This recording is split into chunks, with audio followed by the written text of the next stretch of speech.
ربیع الاول کا مہینہ آتا ہے، ہم سب کے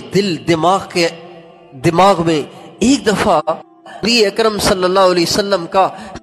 خیال ضرور آتا ہے، لیکن یہ بھول جاتے ہیں کہ اب میں نے کرنا کیا ہے۔ ہم کرتے وہ ہیں جو زمانہ کر رہا ہے، کرتے وہ ہیں جو دنیا کر رہی ہے۔ ہم یہ نہیں دیکھتے کہ اب میرے آقا کی کیا منشا ہے، اب میرے آقا کی کس میں خوشی ہے، میرے آقا کو کس سے خوشی ہوگی۔ 12 مہینے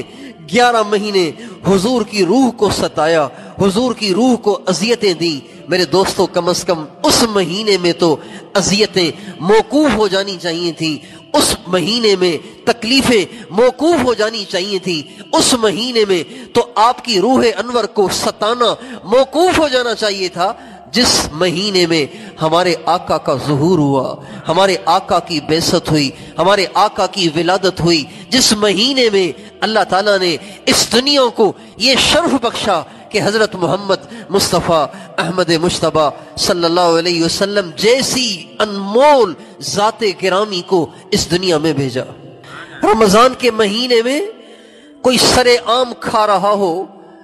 تو ہر مسلمان کہتا ہے یار رمضان ہے، کچھ تو خیال کرو بھائی، رمضان ہے کچھ تو خیال کرو یار۔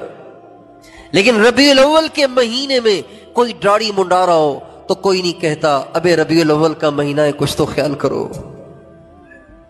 ربیع الاول کے مہینے میں ہماری بچیاں بے پرد ہو کر بازاروں میں نکلیں، کوئی ماں، کوئی باپ، کوئی ٹیچر، کوئی پروفیسر یہ نہیں کہتا بیٹی ربیع الاول کا مہینہ ہے، یہ تو وہ مہینہ ہے جس میں ہمارے آقا حیا کو لے کر آئے، پردے کو لے کر آئے، احکام کو لے کر آئے، شرم کو لے کر آئے، حجاب کو لے کر آئے۔ کم از کم اس مہینے میں تو بے پردگی سے بچو۔